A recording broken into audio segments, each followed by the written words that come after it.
Hello friends, जय श्री कृष्ण, राधे राधे। कैसे हैं आप सभी।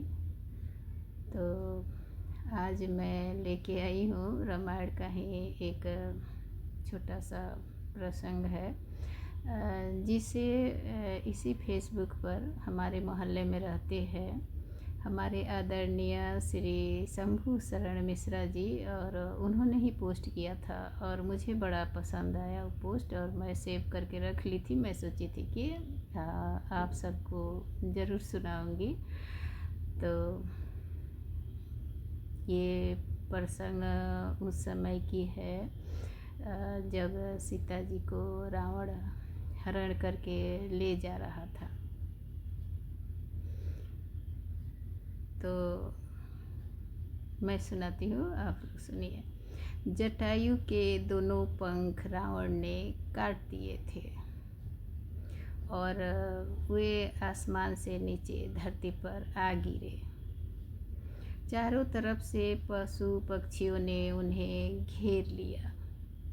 बड़ा ही दर्दनाक दृश्य था। अपनी अंतिम सांस गिन रहे जटायु ने उनसे कहा, मुझे पता था। जटायु ने कहा, मुझे पता था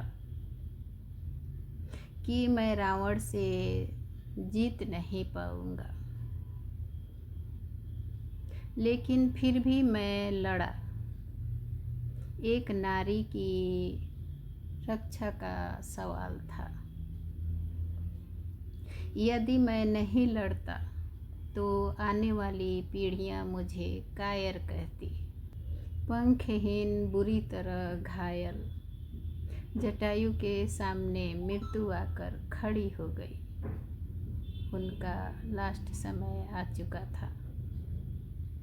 जैसे ही गिद्धराज ने मृत्यु को देखा तो ललकार कर कहा, सावधान ऐ मृत्यु, आगे बढ़ने की कोशिश मत करना।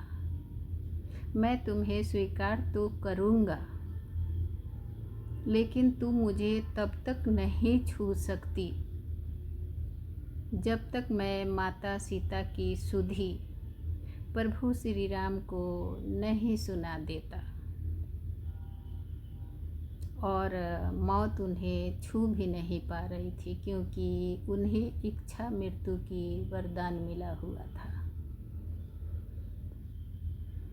और मृत्यु वहीं खड़ी रहकर कांपती रही। यही इच्छा मृत्यु का वरदान जटायु को मिला था। महाभारत में भीष्म पितामह को भी इच्छा मृत्यु का वरदान मिला हुआ था, किंतु वह 6 महीने तक बाणों की शैया पर लेटे रहे, लेटकर मृत्यु की प्रतीक्षा करते रहे। उनकी आँखों में आंसू हैं।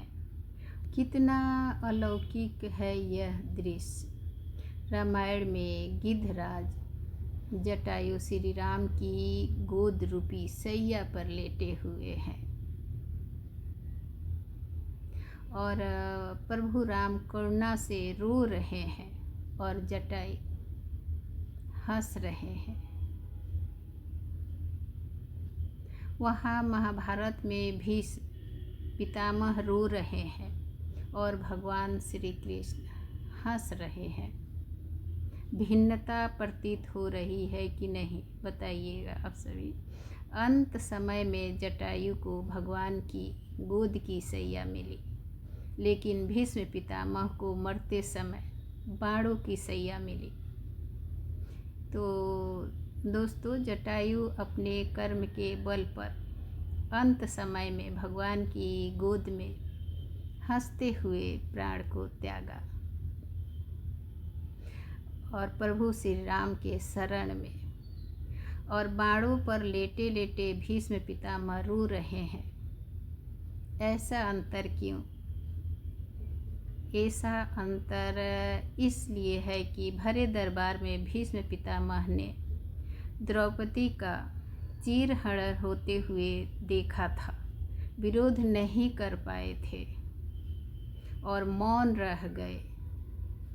दुशासन को ललकार देते, दुर्योधन को फटकार लगाते तो उनका साहस ना होता। लेकिन द्रौपदी रोती रही, बिलखती रही, चीखती रही, चिल्लाती रही, लेकिन पितामह भीष्म बैठे रहे। एक अबला नारी की रक्षा नहीं कर पाए।